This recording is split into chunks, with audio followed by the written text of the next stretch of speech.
Hello everyone, কী অবস্থা সবার? কেমন আছেন? আমি তো খুব ভালো আছি। তো আজকে একটা লং ভিডিও নিয়ে চলে আসলাম। আমাদের মায়েদের হয় কি সংসার বাচ্চা কাচ্চা সামলিয়ে নিজেকে আর সময় দিতে পারি না, নিজের রূপচর্চা করতে পারি না। তাই মনে হলো যে একটু রূপচর্চা করি, নিজেকে তো একটু সুন্দর দেখাতে হবে, কি বলেন? তো একটু চন্দন প্যাক দিয়েছিলাম, দিয়ে যে 10 মিনিট পর মুখ শুকিয়ে গেল। এখন জল দিয়ে ধুয়ে নিব, একটু ঘষাঘষি করার পর ধুয়ে নিব। এই যে দেখেন আমার চেহারাটা অন্যরকম লাগতেছে, গ্লেজি গ্লেজি লাগতেছে। নিজের কাছে একটা শান্তি শান্তি ফিল হয়, ভালোই লাগে তখন। তো যাই হোক, রূপচর্চা টর্চা করে সে কাজে ফিরে গেলাম আবার। তো একটু মেয়েকে নিয়ে বের হলাম বাইরে, মার্কেট করব, একটু টুকিটাকি কেনাকাটা আছে, একটু ঘুরতে যাব তার জন্য। তো মেয়ে আর আমি বের হয়ে পড়লাম। বাসার কাছে একটা শোরুমে গিয়েছিলাম, ওখানে কালেকশন আমার সবসময় বারের মতো ভালো লাগে। এটার নাম ছিল আলিফ। তাদের গেঞ্জি কালেকশন বাচ্চাদের বড় হতে ছোট হতে সবই পাওয়া যায়। তো তাদের কালেকশনগুলো এখানে, যে গেঞ্জিগুলো খুবই সুন্দর ছিল, কালারফুল ছিল। প্রথমে ভাবছিলাম সাদা নিব, কিন্তু সাদাটা হয় কি বাচ্চারা দাগ টাগ পরে ফেলে, তো একটু কালারফুল গেঞ্জি নিয়ে নিলাম। তারপর ওই পাশে হচ্ছে সব ছেলেদের, আপনি ছোট থেকে বড় হতে সবই পাবেন, সব সাইজের। এখানে আমার মেয়েদের জিন্স দেখছিলাম, কিন্তু জিন্সের কালেকশনগুলো তো ভালো লাগেনি, তো তার জন্য নিয়ে নিই।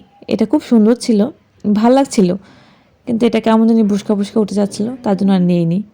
তো এই যে মেয়ে ট্রায়াল দেখে দেখছিল, তো ট্রায়াল রুমে গিয়ে আয়না দেখে তো একটু ঢংঢাং করতে হয়। তো মেয়ের আমি একটু ছবি টবি তুললাম, তুলে এই যে এখন আরেকটা শোরুমে যাবো। এটা হচ্ছে স্পার্ক গিয়ার। স্পার্ক গিয়ার সবসময় স্পার্ক গিয়ারে গিয়ে কেনাকাটা হয়, বাচ্চাদের আমি সবই কিনি, তাদের কালেকশানও খুব সুন্দর। তো এখানে আমি আমার আমি ছেলেকে মাঝখানে কিন্তু বাসা থেকে নিয়ে আসছিলাম, যেহেতু বাসার কাছে, ও কান্না করছিল। তো এখান থেকে কিছু কেনাকাটা করলাম, তারপর চলে গেলাম পার্লারে, যেহেতু ঘুরতে যাবো একটু পার্লারে যেতেই হবে। অবশ্য ভুপলা করতে যাব, ভুপলা করতে গিয়েছিলাম। তো এখানে পার্লারে আমি সবসময় আসি, আমার বাসার সামনে এটা, শুধু ভুপলা করি এখানে এসে, আর বাকি বাসায় আমি আমার রূপচর্চা করি। এই যে ওয়েট করতেছেন ওরা বসে বসে, আর এখানে হচ্ছে আমার ভুপলা করছে। এই দুইটার মেয়ে ব্যবহার খুবই ভালো ছিল, তারা খুব সুন্দর করে আমার সাথে কথা বলতেছিল। অবশ্য সবসময় আসি, তাদের ব্যবহার খুবই ভালো। তো এখানে আয়না দেখছি, এই যে একটু ভিডিও করে নিলাম, ভিডিও না করলে তো হয় না, আর আমরা মেয়ে তো একটু ঢং করে বেশি, আয়না দেখলেই ছবি তুলতে ইচ্ছে করে। তো যাই হোক, ব্লুটুথ প্লাগ করে বাসায় চলে আসলাম। তো সন্ধ্যার সময় বাচ্চাদের আবদার ছিল ফুচকা খাবে, সেজন্য আমার মেয়েরও যা ফুচকা বানিয়েছিল বাচ্চাদের জন্য। টকটা সে হয়েছিল, ঘরের টক বানানোটাই আসলে মজা।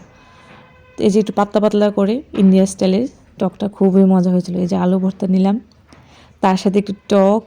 এটা কিন্তু আমার মেয়ে খাচ্ছে, তো খেয়ে বলবে যে কেমন হয়েছে, দেখেন ওর এক্সপ্রেশন, খুবই মজা হয়েছিল। তো আজকের মতো এখানে টাটা, বাবাই, ভালো থাকবে।